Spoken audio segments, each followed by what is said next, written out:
जय हिंद। 26 जनवरी की tractor parade की मैं अपनी खुद की कहानी बताऊं।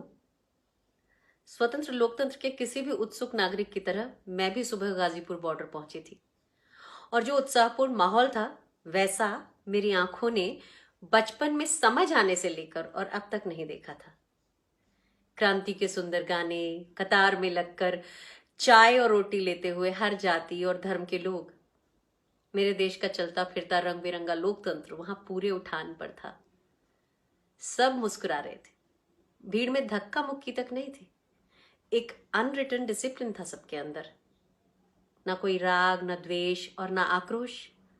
बस सबकी आंखों में एक अलौकिक आनंद और उम्मीद थी। जिसने भी वो आलम देखा बस अभिभूत होकर देखता ही रह गया था।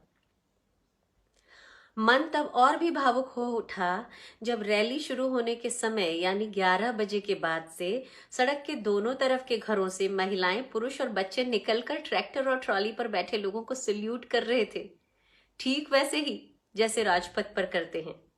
हमारा भारत उस समय वहीं खड़ा था, खुद पर शायद गर्व भी कर रहा था। कुछ उत्साही लोग दोनों तरफ पीने का पानी और फूल लेकर खड़े थे, पानी पिला रहे थे, फूल बरसा रहे थे। माहौल में गेंदे और गुलाबों की खुशबू थी और मैं भाई दिलदीप का तिरंगा लहराता ट्रैक्टर चलाते हुए पत्रकार फ्रेंड मयंक, जुलेखा और विशेष के साथ बात करती जा रही थी। पूरा रास्ता खुला हुआ था और हमारे आगे चल रहे कुछ ट्रैक्टर्स के अलावा रास्ता खाली भी मिल रहा था। बस तभी मयंक ने अपने लाइव कवरेज में कहा कि हम दिल्ली की सीमा के अंदर आ चुके हैं और लगभग उसी समय दिलदीप को कोई फोन आया और उसने बात करने के बाद मुझसे कहा कि हम गलत रास्ते पर आ गए हैं। मैंने ट्रैक्टर साइड में लगाया और फिर रिवर्स में लेकर हम कट तक पहुंचे और वहां से फ्लाईओवर के नीचे आकर वापस गाजीपुर बॉर्डर की ओर यू टर्न लिया।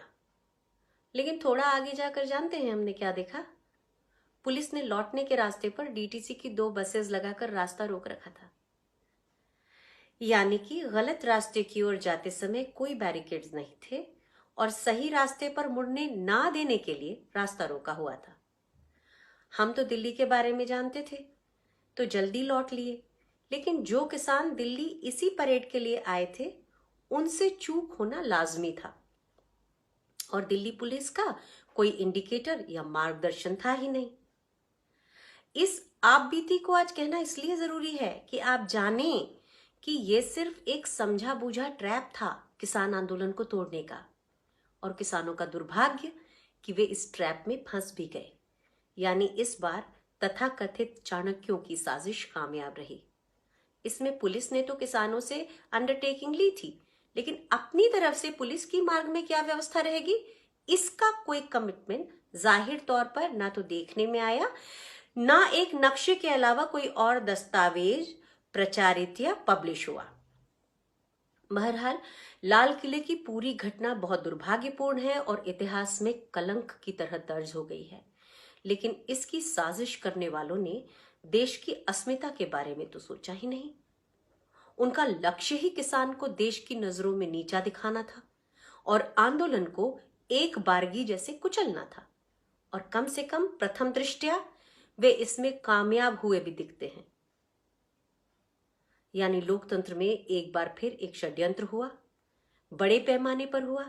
लोकतंत्र एक बार फिर शर्मसार हुआ और इतिहास में एक गणतंत्र दिवस दूषित हो गया। किसान के कंधे से बंदूक भी चल गई और किसान ही घायल भी हो गया।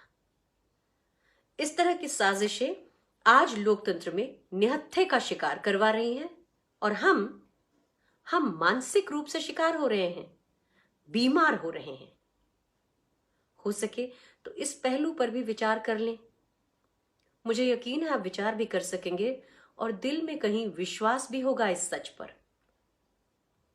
बस सिर्फ 3 दिन अगर सुबह थोक में आने वाली बीजेपी की आईटी सेल की पोस्ट ना पढ़ें तो पूरा सच भी देख पाएंगे हम और आप।